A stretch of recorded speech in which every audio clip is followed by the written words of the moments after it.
자, 저번 시간에는 돌파 매매에 대해서 했고요. 이번 시간에는 눌림목 매매의 모든 것, 즉 눌림목 매매로 어떤 자리에서 들어갈 수 있는지 살펴보도록 하겠습니다. 자, 저번 시간에 돌파 매매 했고요. 자, 오늘 눌림목 매매, 쭉 떨어지는 거 예측해서 사는 걸 눌림목 예측 매매, 즉 기준가 매매라고도 하죠. 그리고 이후에 지지라인을 확인하면서 사는 눌림목 매매를 눌림 확인 매매, 그리고 조정을 받던 이 상단 부근을 돌파했을 때 눌림목 돌파 매매라고 한다고 초급편 강의할 때 우리 공부했었죠. 그러면 어떤 상황에서 이런 매매들을 하는지 오늘은 알아보도록 할게요. 자, 저번 시간에 이제 돌파 매매, 눌림목 매매 차이점은 했습니다. 오늘 이제 넘어가도록 할게요. 자, 그러면 눌림목 매매 조건에 대해서 하겠습니다. 초급편에도 했었는데 제일 첫 번째가 기준마디가 출현해야 됩니다. 굉장히 중요하죠. 돌파도 그렇고 눌림목도 그렇고 항상 기준마디가 나와야 된다. 이 기준마디가 왜 나와야 되느냐? 매매할 때 기준을 제공하니까 이 기준마디가 굉장히 중요한 거예요. 특히나 이제 초보일수록 더 중요해요. 기준이 있어야 되니까 그냥 감각적으로 매매하는 게 아니라, 그죠? 어떤 근거가 있어야 되니까 항상 이거를 기다려야 돼요. 그리고 나서 이제 눌리죠. 눌릴 때 이제 거래량이 감소해야 되고, 그래야 눌림목 구간이라고 말씀을 드렸죠. 그 다음에 이제 허리 위, 여기 허리를 깨면 안 되죠. 허리의 개념도 다 했었죠. 그 다음에 기준가 지지를 확인해야 된다. 이건 이제 확인 매매를 얘기하는 거겠죠. 그리고 패턴을 확인해야 된다. 이전에 이렇게 기준마디성 강한 마디가 나오고 이렇게 또 허리를 넘나드는 이런 패턴은 아닌지 확인을 하라는 얘기입니다. 자, 그러면 디테일하게 한번 알아보겠습니다. 첫 번째, 눌림 예측입니다. 자, 기준마디가 나왔습니다. 기준마디가 나오고 쭉 눌리는데 지지 확인도 안 했는데 이제 사는 경우가 있습니다. 기준가가 있으면 쭉 떨어지는 거 기준가에서 받는다 해서 이제 기준가 매매라고도 합니다. 자, 강한 마디 후 첫 번째 눌림, 이게 가장 중요하다고 그랬죠. 그리고 그냥 떨어지는 거 받는 경우는 제가 이런 얘기 많이 드리는데 떨어지는 칼날을 잡으면 안 된다고 제가 말씀을 드렸잖아요. 꽂히는 거 확인하고 칼 손잡이를 잡으셔야 된다. 이런 얘기 많이 드리는데, 그러니까 떨어지는 거를 잡는 거는 기본적으로 위험하단 말이에요. 어렵고. 그래서 항상 이런 상황에서 이제 할 수 있는데, 자, 첫 번째, 빠르게 반등이 예상될 때. 자, 이런 패턴을 주고 올라가는 게 아니라 그냥 살짝 눌렸다가 올라왔다가 눌렸다가 바로 가는 경우 있단 말이에요. 그러니까 이런 경우를 대비해서 눌림목 예측 매매로 접근을 해야 되고, 두 번째는 분할로. 자, 이 마디에 대한 확신이 강해요. 이 마디에 대한 확신이 강해서 이게 여기서 반등 나올지, 여기서 반등 나올지, 여기서 반등 나올지 몰라. 근데 강하게 바로 올라갈 것 같아. 빠르게. 그럴 때는 일단 분할로 생각하고, 뭐 2분할이든 3분할이든 분할로 생각하고 그냥 떨어지는 거 받는 거예요. 그러니까 이런 경우에는 진짜 이 확신이 있어야 되겠죠. 이 마디에 대한 확신. 그래서 이제 이런 분할로 진입할 때, 그리고 기준가가 확실할 때, 지지라인이 정말 확실한 지지라인이 있다. 이럴 때 예측으로, 눌림 예측으로 접근할 수 있고, 그 다음에 컷이 애매하죠. 이건 단점이 되겠죠. 이렇게 쭉 떨어지는데 만약에 이렇게 떨어지면 어떻게 해요? 컷은 여기가 되나요? 여기 할 수도 있지만 이런 경우에는 저번 시간에 배운 뭐 컷자리를 이렇게 만들어 주거나, 그죠? 컷자리를 만들어 주거나 아니면 이제 최악의 경우에는 전저점에 해야 되겠죠. 아무리 컷이 커도. 근데 그만큼 올라갈 확률이 높기 때문에 이제 이런 과감한 매매를 하는 겁니다. 그러니까 제일 중요한 거는 뭐다? 요 마디에 대한 확신이 있어야 돼요. 거의 1A급으로 강하게 상승할 때, 또 빠르게 올라갈 것 같을 때, 그럴 때 눌림 예측으로 접근을 한다. 기본적으로 어렵다. 위험하다. 자, 예를 한번 들어보겠습니다. 자, 여기 이제 거래가 빵 터지면서 강한 기준 마디가 나왔습니다. 그리고 쭉 눌리는데 어차피 기준가는 지지라인은 안 보여요. 하지만 굉장히 강해. 이럴 때 그냥 이런 자리에서 살 수 있다는 거예요. 여기서 만약에 패턴을 기다리면 이거 놓치잖아요. 그리고 이제 다시 내려왔다가 여기서 이제 패턴을 만들잖아요. 그러니까 이럴 때, 요 마디 먹을 때는 예측으로 사야 먹을 수 있잖아요.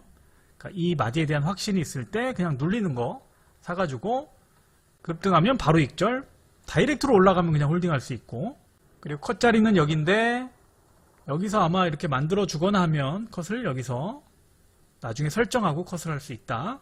그래서 기다릴 시간이 없을 때, 그러니까 빠른 시세가 예상될 때, 그리고 일단 밀려도 사고 보는 거예요. 그만큼 추세를 확신하는 거죠. 그러니까 분할로도 접근하고, 요것도 이제 기준가가 없죠. 기준가가 없는 경우에도 강한 마디가 나오면 이런 식으로 매매를 할 수 있다. 또 하나 볼게요.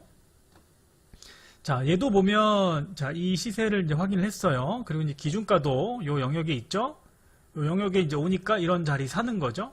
패턴을 기다리거나 하면 이것도 이제 놓치게 되겠죠. 그러니까 이런 식으로 기준가가 있을 때, 그리고 강할 때, 여기도 보면 횡보를 하다가 넘어갔어요. 그죠? 돌파 이후에 기준가 전 고점이죠. 전 고점에 내려오면 이런 것도 눌림 예측으로 사지 않으면 다 못 잡는 경우죠. 그래서 이런 매매도 필요하다. 자, 그 다음 이제 눌림 확인입니다. 자, 지지라인을 한번 확인하는 겁니다. 한번 어디서 지지를 받는지 눈으로 확인하고 그 다음에 내려올 때, 재차 내려올 때 사는 매매가 이제 눌림목 확인 매매다라고 하는데, 자, 첫 번째 급하지 않을 때, 아까 차이점은 뭐예요?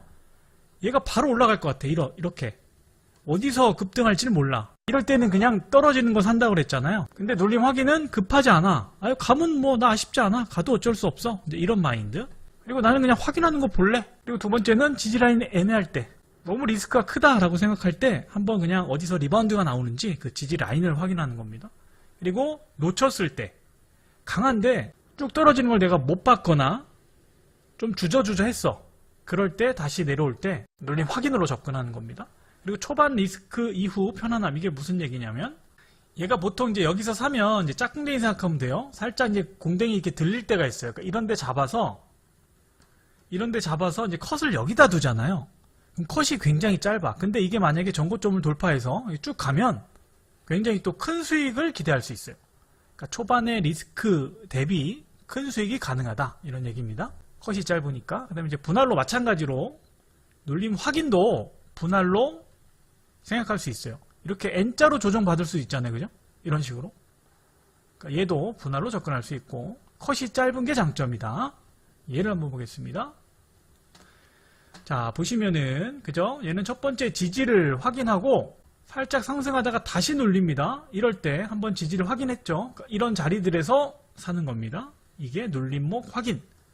조건은 여기서 첫 번째 지지 받고 나서 크게 급등하면 안 돼요. 첫 번째 지지 후 크게 상승하면 안 될 것까지는 없는데 좀 위험해요. 그러니까 상승을 안 하는 게 낫겠죠. 왜냐하면 상승을 하면 이제 조정보다는 시세가 낮다고 생각하기 때문에 조정 시에는 거래가 줄어야 되는데, 이렇게 이런 각도로 세게 급등을 하면 거래가 터지게 돼 있거든요. 그러니까 애매해요. 시세가 이제 한번 나온 거면 다시 눌리면 시간 오래 끌 수 있어요. 다시 뭐 내려갈 수도 있고. 그래서 반등이 세게 안 나와야 된다라는 얘기고, 지지라인 근처까지 당연히 내려와줘야 되고, 또 바로 컷을 준비를 하는 게 낫습니다. 컷이 짧으니까 과감히 또 컷을 할 수 있는 장점이 있어요. 자, 여기도 보시면은 이제 궁뎅이 살짝 들렸죠? 이런 자리 눌림목 확인, 컷은 여기 두고, 여기도 마찬가지. 여기 살짝 깼어요. 그래서 여러분, 이제 살짝 돌파할 때 진입하는 게 좋아요. 그러니까 내려올 때 말고 이렇게 돌려 세울 때, 여러분 가급적이면 이렇게 돌려 세울 때 사세요. 떨어지는 거 받지 마시고. 자, 그 다음에 이제 눌림 돌파입니다. 강한 마디 이후에 첫 번째 지지라인도 확인하고 또 돌파도 확인하는 거예요. 그러니까 점점 눌림 예측, 눌림 확인, 그 다음에 눌림 돌파. 갈수록 안전하고 확인 매매라고 보시면 되겠죠? 그러니까 눌림 돌파는 눌림목 매매와 돌파 매매의 장점을 극대화한 거예요. 돌파의 장점은 뭐예요? 돌파 매매? 컷자리가 확실하잖아요? 얘 컷자리가 어딘데요? 여기 깨지면 이거 트랩이니까. 그죠? 매도로 이제 선물하시는 분들은 매도로 스위칭도 가능한 자리거든요. 돌파의 장점, 이제 컷자리가 확실하다. 그 다음에 이제 눌림목의 장점은 안정적이잖아요. 그래서 이 두 개의 장점을 합한 게 이제 눌림목 돌파 매매다 라는 겁니다. 예를 한번 들어볼까요?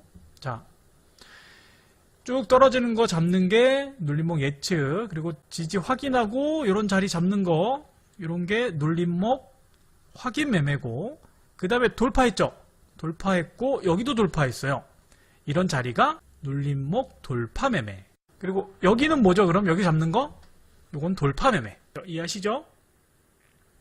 이 구분이 먼저 돼야 여러분이 나중에 이제 리뷰할 때도 도움이 되고 매매할 때도 당연히 도움이 되고 디테일하게 이렇게 나눠놔야 나중에 이제 여러분들이 실력이 상승하는데 엄청 도움이 될 수 있단 말이에요.